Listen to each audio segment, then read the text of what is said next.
लोकशाहीच्या पाहणीमध्ये माडाच्या झोपडपट्टी सुधार मंडळाचा आणखीन एक घोटाळा उघड। चांदिवलीमध्ये एकाच भिंतीच्या 4 भिंती दाखवत तब्बल 3 कोटींचा घोटाळा। तर 2014-15 ला पूर्ण झालेलं काम पुन्हा 22-23 ला दाखवलं।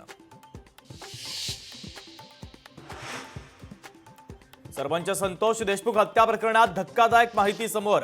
मोकारपंथी व्हॉट्सअप ग्रुपवरून 12 मिनिटांमध्ये तब्बल 4 व्हिडिओ कॉल। आरोपी कृष्णा आंधळेच व्हिडिओ कॉल करत असल्याचे देखील आरोपपत्रात नमूद।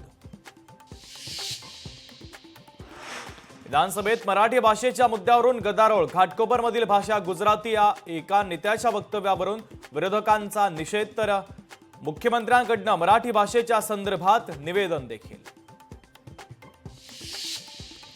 बदनामीकारक वक्तव्य केल्याप्रकरणी मंत्री जयकुमार गोरे यांच्याकडून हक्कभंग प्रस्ताव दाखल। संजय राऊत, रोहित पवार, जितेंद्र आव्हाड आणि यूट्यूब चॅनलच्या विरोधात हक्कभंग। विधान परिषदेतील 5 रिक्त जागांसाठी भाजपकडून 6 नावं चर्चेत। राम सातपुते, केशव उपाध्ये, संदीप जोशी यांच्यासह जगदीश पुळीक, संजय केनीकर आणि प्रमोद जठार यांचं नाव देखील चर्चेत।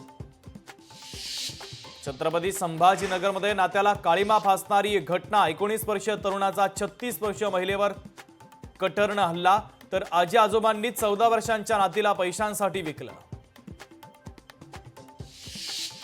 पतीनंच केली गर्भवती पत्नीची गळ आवळून हत्या। उच्चभ्रू वस्तीतील घटनेनं नाशिक शहर हादरलं।